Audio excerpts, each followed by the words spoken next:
One of the things you need as a brand new freelance writer, copywriter, content writer is a portfolio. Now, when you think about it, what is a portfolio? How do I get a portfolio items?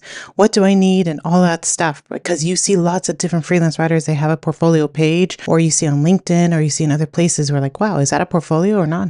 I don't know. All right. So if you're unsure what a portfolio really is, in the simplest terms, it's a collection of the work that you do online.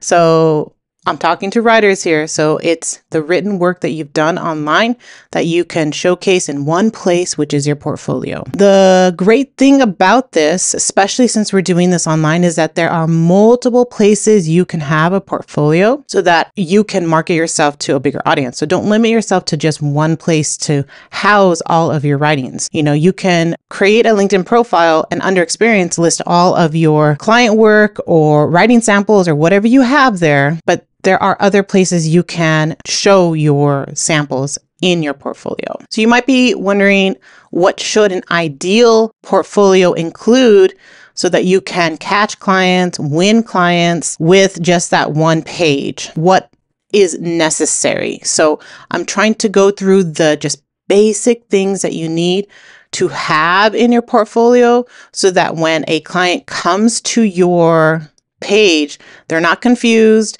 they're not going to take forever to find what they're looking for, and that they'll hire you. Because there is a right way and a wrong way to sort of demonstrate your writing samples on your portfolio page. So let's just look at my portfolio page so you can get an idea of what I'm talking about. Over the years, I've updated this portfolio, I've changed it around, but I like this look. And what I mean by this look is I have categories here. I have a picture of my post. I have the brand that it's under, the title of the post, and the URL.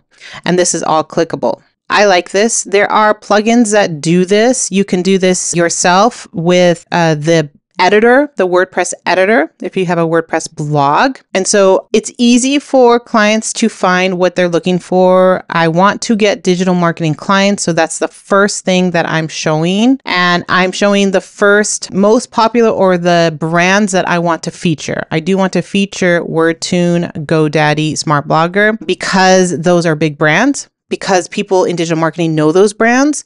And I get hired based on that. Now, I could put in other brands that are growing, like Beehive is a new client of mine and their brand is slowly growing. Optimonster is a popular brand, but I didn't put Optimonster first because it's an older post. And when you click on it, it's definitely old, you can tell. So there are pluses and minuses to what you want to show on your portfolio, but I suggest having the most relevant samples in your portfolio and not to duplicate all of it. So meaning that you're going to have hundreds and hundreds of relevant content. I'm slowly at that point, so I need to pick and choose what I put in my portfolio. But for now, I'm happy with the relevant content that has been written, let's say this year, is up front. All right. Anything that is older, I might have to remove, or I might just have to push down below. All right. So when you're building your portfolio, since you're new and this is the first year of your freelance business, your copywriting business, well, then sure, anything that you put in your portfolio to catch clients will be this year, right? So you don't have to worry about that. It's down the road. You're going to have to make sure to go back to your portfolio page and update it, tweak it, change it around if necessary. One thing you have to be careful with is that a lot of new writers have an inclination to stuff their portfolio with anything and everything. I did that in the beginning. I was so ecstatic and happy to get published anywhere. I just put it on my portfolio. It goes there. I wrote that. I want to show everyone that. Even though it was something about parenting, even though it was something about careers, it was just random stuff. One was about depression. I want to put it up there. I want to put it up there. And in 2014, that didn't hurt me. But now in 2024, when there are more writers, there are more businesses that want specific type of writers, especially to pay good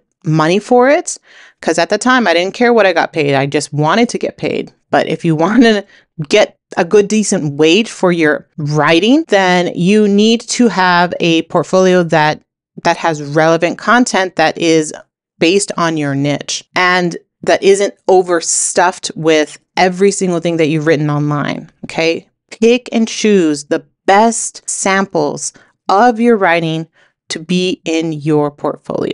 Remember that clients want the least amount of barriers to hiring you. Make that stick in your brain. Look at your portfolio page. Are there any barriers that you see that could hinder them from hiring you? You know, for a while, I didn't have this section here where they can click, right? Oh, creators, boom. They go right to the creator section. That makes it easier. It's one less barrier to scrolling and scrolling and scrolling and scrolling. Okay, so that's one thing that I worked on. I also have a little write-up. So if they come to this page, they can quickly see what they're looking at. They're my published B2B content articles and blog posts that I've written for SaaS companies. Who are they? Many of my happy clients are repeat clients, I make sure, including these companies. And I enjoy writing on a variety of topics within the B2B product and digital marketing industry. So I make it clear the type of content that I create. I can even update this even more if I wanted to. And if I find when I go through this, like, you know what, this isn't the type of content that I want to write again, I'm going to remove it. You know, this one from GoDaddy is something that I'm not too keen on, but I will keep it because it is in digital marketing. It is from GoDaddy, but if I keep getting people asking about writing about business topics, small business owners, that's what GoDaddy is.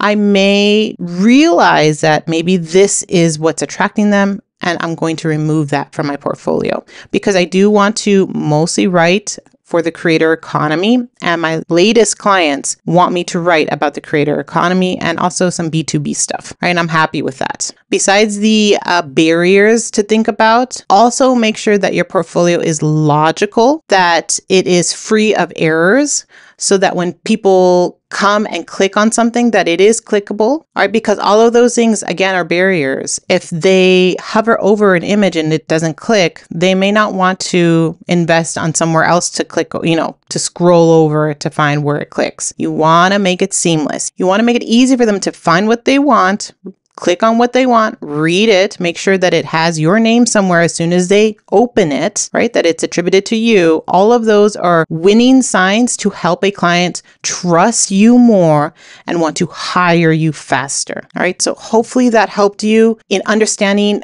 how to create or build up your portfolio so that you can catch those ideal clients. All right. If you need more help with your portfolio, make sure to check out my video on portfolio examples so that you can see different examples of what an optimized portfolio should look like. Make sure to give my video a thumbs up.